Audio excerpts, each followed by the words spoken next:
Let's talk about why the draft doesn't work. Right now in Ukraine, they're pausing recruitment of their foreign legion because they're getting a whole bunch of untrained, ignorant individuals who are trying to sign up to fight in a war that they know nothing about.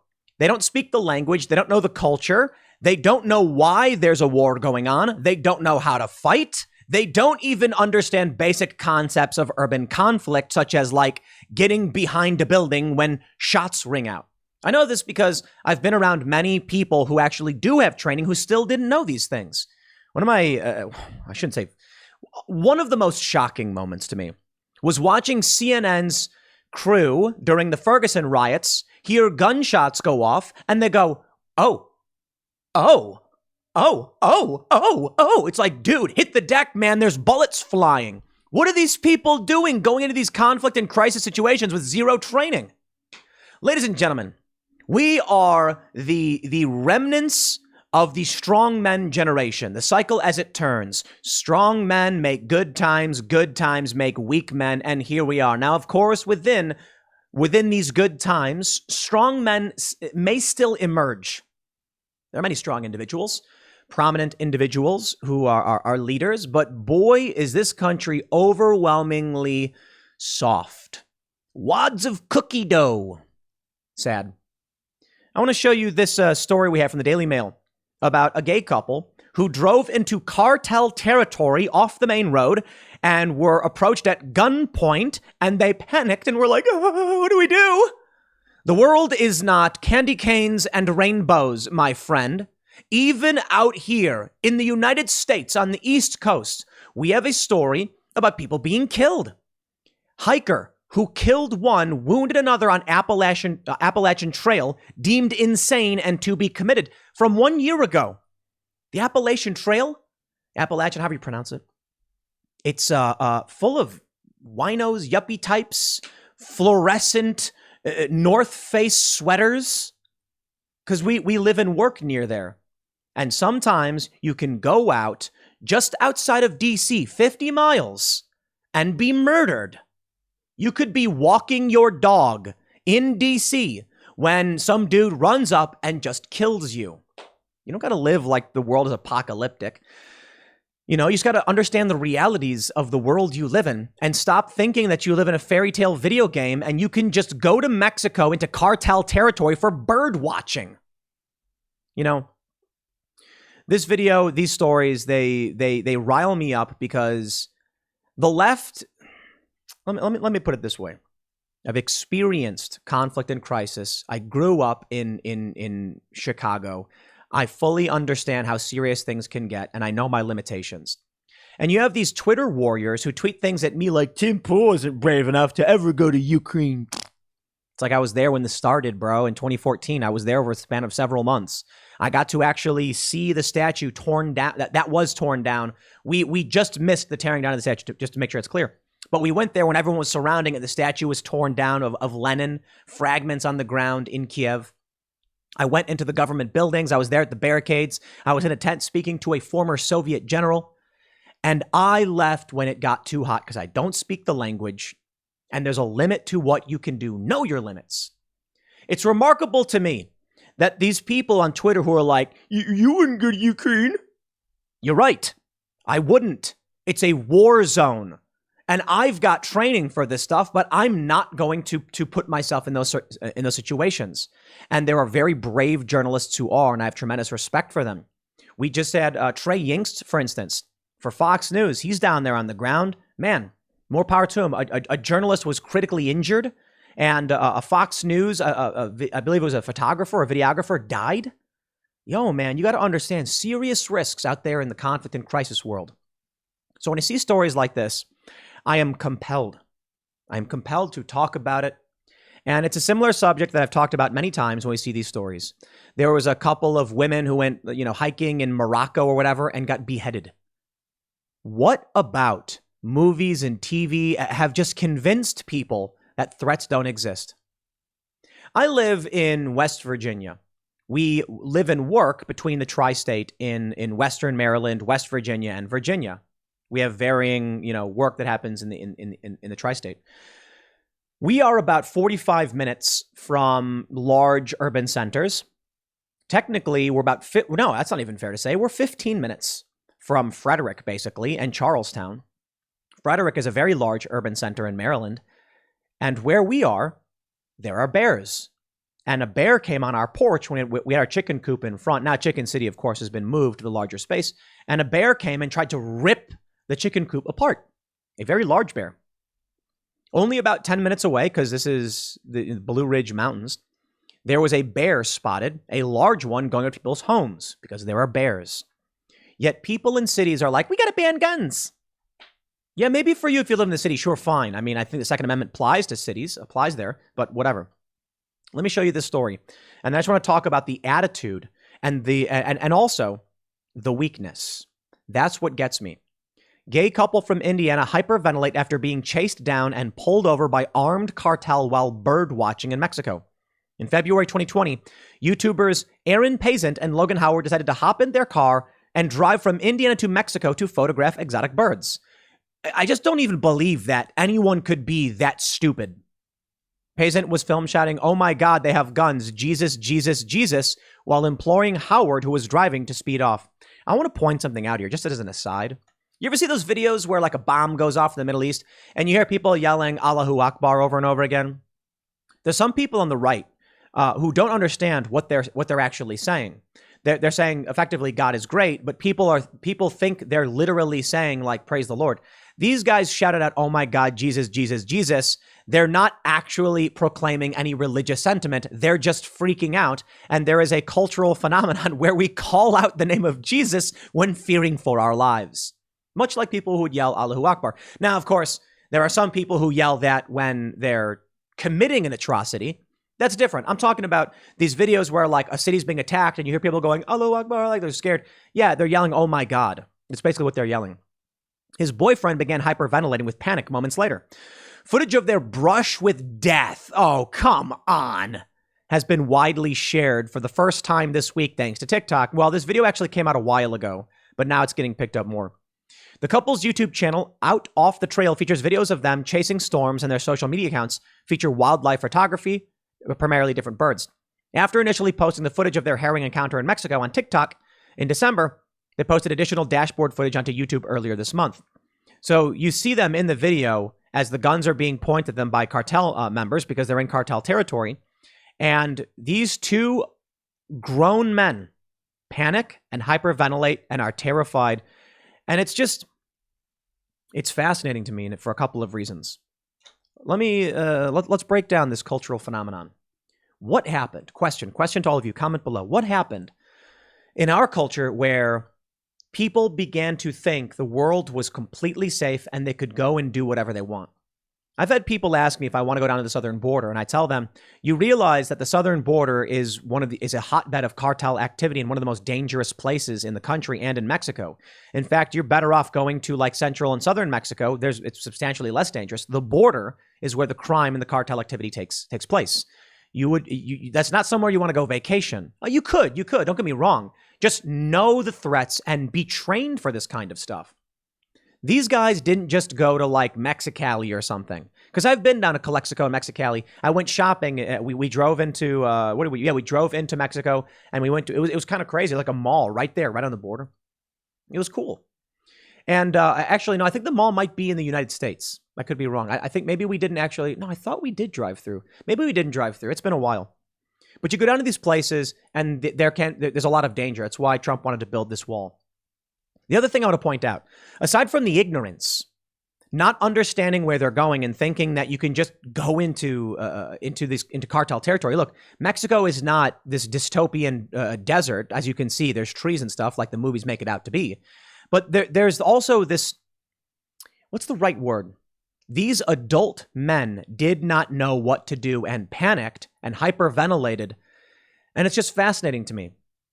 I recall a story, which I've recalled to you all many times, about a couple that was on a beach when a wolf came and they were forced to flee into the waters and climb upon a rock as the wolf paced back and forth. And to me, it's crazy because where is the dad to draw his knife or his weapon and defend his family from the wolf. No, the dad and the mom and the kids huddled and cried and cowered and scared. And I'm just like, what happened and when did we become overwhelmingly weak? Honestly, I don't know. Gradually and then suddenly. So here we are with this trend. Now, I want to get into a lot of these issues around safety and why Pakistan should be on every solo female traveler's bucket list. This person said, just to make sure it's the absolute last item on the bucket list. But I want to give a shout out to a sponsor. I don't normally have sponsor spots in these videos, but Virtual Shield over at Surfing Internet Safe is sponsoring this segment. So I'm eternally grateful for their support. Virtual Shield is a VPN, a virtual private network service. That means if you want to protect yourself while you're browsing the internet, make sure government hackers, spies, corporations can't be tracking your data, go to Surfing Internet Safe and you will get 50% off for life. It's a basic layer of security. It also encrypts your Wi-Fi signal, so the outgoing information will not be intercepted by, say, a man-in-the-middle attack. I always want to stress, no security is absolutely perfect, but you got to understand ways to keep yourself safe. And especially right now, as we're seeing Congress, January 6th committee, going to private companies like phone companies and just getting the private details of individuals just like that. Well, if you used a VPN, you wouldn't have to worry about that. So as we talk about how to keep yourself safe when you're traveling around the world and going to foreign countries and conflict zones, maybe you want to make sure they can't spy on you and track your data. Maybe you're a bit smarter than that, recognize your limitations, and decided I'm not going to go off into cartel territory. Sure. But check out Surfing Internet Safe. Pick up Virtual Shield. Special thanks to them for sponsoring the segment. Let's get back to this story. This one's famous. Many of you have probably already seen this. Why Pakistan should be on every solo female traveler's bucket list. Not in the Woods said, just to make sure it's the absolute last item on that list. Yeah, because you ain't going to make it. We have this image, a response from Brian Tyler Cohen, who said, did human trafficking write this? Yes. Yes. Apparently they did. It's truly an insane story. If you are a woman, I am going to tell you something that the politically correct woke left probably wouldn't want to tell you. Surprisingly, Brian Tyler Cohen, who is, I think he's an MSNBC personality, I'm not sure. I'm surprised even he said this.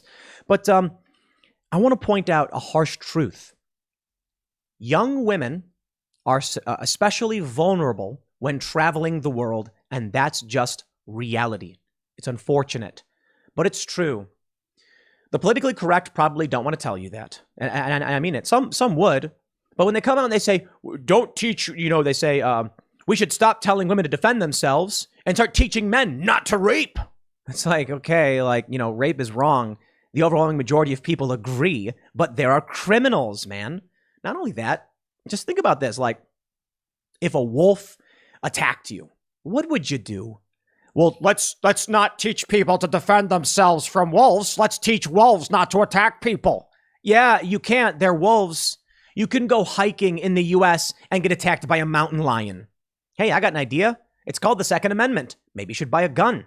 These women who want to go solo hiking around Pakistan probably can't be armed because of the strict gun laws in many countries, but you're probably better off if you're armed. I'm not telling you to go armed into these countries. Just don't go to these places if you don't know what you're doing. Which brings me to the ultimate iteration of this from the National Post. Ukraine pauses recruitment of foreign fighters amid flood of untrained volunteers. The Ukrainian military guys I've talked to don't want to sacrifice young Canadians or young Brits for dramatic effect. It's not just that. You know what a random person is good for? If you're like, hey, we're going to war. Russia's got an army. They're trained and they have powerful weapons and tactics. Let's get a bunch of untrained individuals who've never fired a gun before to fight with us. Yeah, no, sorry, not interested. I've been on the ground in conflict and crisis. And the last thing I want is anyone with me who is untrained. It is a nightmare. In Ferguson, on more than one occasion, I had been surrounded by people who had no training. I was grateful, one of the producers I was sent with, well, I actually requested, knew how to fire a gun, knew how to act around guns. So when the gunshots went off, I hit the deck. I looked to my right. Dude's on the ground already. Because he was standing up on like a post trying to film. And I'm like, my man, that's how you handle it. There's a video you can actually watch on Vice.com of me and several others in Ferguson when gunshots ring out. And we're on the ground. We're on the ground. One of my friends is a reporter screaming at another journalist to get down, get down. The cops run in, they're like, move, move, move. It's crazy, crazy circumstance. But there were people standing around just confused. I'm sorry, like whenever stories like this come up, I have to talk about it because it's such a pet peeve of mine. It's such a, is that the right word? Is that what that means? It's such an annoyance. Here you go. Ukraine's embassy and consulates have actively encouraged the involvement of would-be fighters from Canada. Unusual activity for diplomats, but 5 weeks into the bloody war, Ukraine has temporarily halted recruitment into its foreign legion. Could it be that they got a bunch of people killed? That's right. Volunteers for Ukraine. Bravo. Calling in a bunch of morons to go into a conflict they know nothing about with languages they don't speak and then get a bunch of people killed. Look, we opened the story with these two guys who went bird watching. Who in their right mind is going to go bird watching in cartel territory? Did you not Google search it? Did you not go to the State Department website to look at where you're not supposed to be going and then hyperventilate when they're pointing guns at you? Jeez, man. Good times make weak men. And that was the other thing about that, too. Seeing their reaction, I was just like, what happened to people? What happened to people? You can watch the videos, live streams over at Vice. You think I make this stuff up? Just go watch the Vice videos. Look up the last anarchist neighborhood of Istanbul and watch what happens when I get approached by people with Molotov cocktails screaming at me in Turkish. I didn't panic. I didn't hyperventilate. I put my hands up. I nodded. I slowly turned. I walked away. It's not because I wasn't scared. I was absolutely scared. Bravery is not the absence of fear. It's it's a calm demeanor and a control over situations that do terrify you. Fear is a good thing. People should be scared when bad things happen.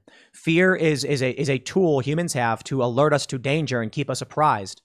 But bravery is when you can control it, when you don't panic and you understand the fear you feel and how you need to behave. When people come up to you screaming in a foreign language, the last thing you want to do is start hyperventilating, panicking, and going, no, you got to understand, like, I didn't know where I was going, and you got to, because all they hear is you going, and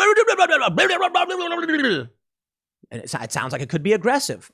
So you just, hands visible, not a threat, speak, don't speak, nod. Nodding tends to be something people typically understand.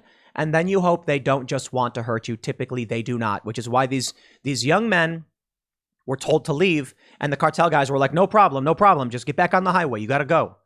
People aren't insane. And that's what I tell people when it comes to traveling the world. But they don't understand this. The one thing these guys didn't know was the dangers and the risks they faced. And the one thing they seemed to, I don't know. They seemed to know that there was danger after they encountered it, but they didn't do any research into what the danger was. So I look at these videos that outed a bunch of the Ukrainian barracks and soldiers and got them all killed. That's what this is. That's what the world has become. You know what? These weak men will make hard times, and they already have. They elect people like Joe Biden, and then the rest of us get to suffer for it. But you know what? I ain't going to cry about it. I'm not going to sit here and pretend to be a strong man or a weak man or anything in between, but I'll tell you this. There are things that scare me. I think about them, and I try to react to the best of my abilities. So going to Ukraine when I was there, I knew when it got to the point where I didn't know how to respond, that's when the threat was too big. To put it simply, when it got to the point where they're setting up barricades and prepping Molotov cocktails, and I said, okay, I don't speak this language. There were people being shot. In the event that something happens and some guy shouts in Ukrainian, and I don't know what it means, I should not be there. You can be there when it's still an uprising, but you can't be there when people are shooting guns. I need to be able, well, when the gunshot fires, I might be able to hit the deck. But let's say a gunshot rings out and someone yells, National Guard, heading north. And I just hear blah, blah, blah, blah, blah. I can't understand what they said. How am I supposed to know what to do hearing these sounds? What if someone yells, don't move or I'll shoot? And I'm like, I don't know what he said. Yeah. These two guys didn't even speak Spanish. Are you kidding me, dude? Come on. You got to speak a little bit of the language if you're going to go into cartel territory. Oh, they didn't do any research at all. Just going to drive into Mexico. It's okay. I'm not trying to rag on these two guys, but I'm sorry. They do exemplify the arrogance of our weak generation. The panic and fear from these guys who didn't do any research into where they were going. let alone what these people are doing going to Ukraine. The Foreign Legion, man. Packing list and other tips for those wanting to travel to Poland and Europe to volunteer. Jeez. Just no, man. Former Korean UDT SEAL operators now fighting the Russians. Hey, I got no problem with that. You want to volunteer for Ukraine? I think it's a bad idea, but you're military trained, veteran or otherwise? Okay, sure. Risks of a Russian ceasefire offer. Oh, yeah. The Foreign Legion in Ukraine will include a separate Belarusian regiment. So many of these people who are flying the Ukrainian flag, you know what? Props to them for actually deciding to go there, because at the very least, you got more balls than a lot of people who virtue signal online. But I just got to tell you, man, what a generation that we've become. And I wonder what this means. Russia is still a nation that drafts its citizens. 135,000, rounding up, 134,500. These young men in Russia are getting military training. They are not going to be wads of cookie dough. Americans are. And now you got Joe Biden coming out. You got the army. The army's in shambles. The two mom things backfired. Army can't recruit anymore. It is what it is, man. It is what it is. For me, I'm just like, the American community has fractured. There is no unified mission, and no one's really fighting for any true American values at this point. It's just, as I mentioned the other day on IRL, if you ask the left what's the greatest threat the country faces, they're going to say the far right. If you ask the right or libertarians, they're going to say wokeness and the far left, but maybe China. The fact is, we are ripped apart. So the only thing I can tell you is, a strong individual makes a strong family, makes a strong neighborhood, a strong city, a strong country. So make sure you can protect yourself, that you're prepared for the worst. If you're ever going on trips, know the dangers and have an emergency plan. And if everybody did, we'd all be better off for it. That includes Neighborhood Watch. You got to be careful about Neighborhood Watch organizations, though. So I'll end by saying this. Don't take any advice from me, and I mean it. Hear what I say. Research it. If you agree it's correct, make a decision for yourself what you think is the most important thing you can do. I'll leave it there. Next segment's coming up at 4 p.m. over at youtube.com/Timcast. Thanks for hanging out, and I'll see you all then.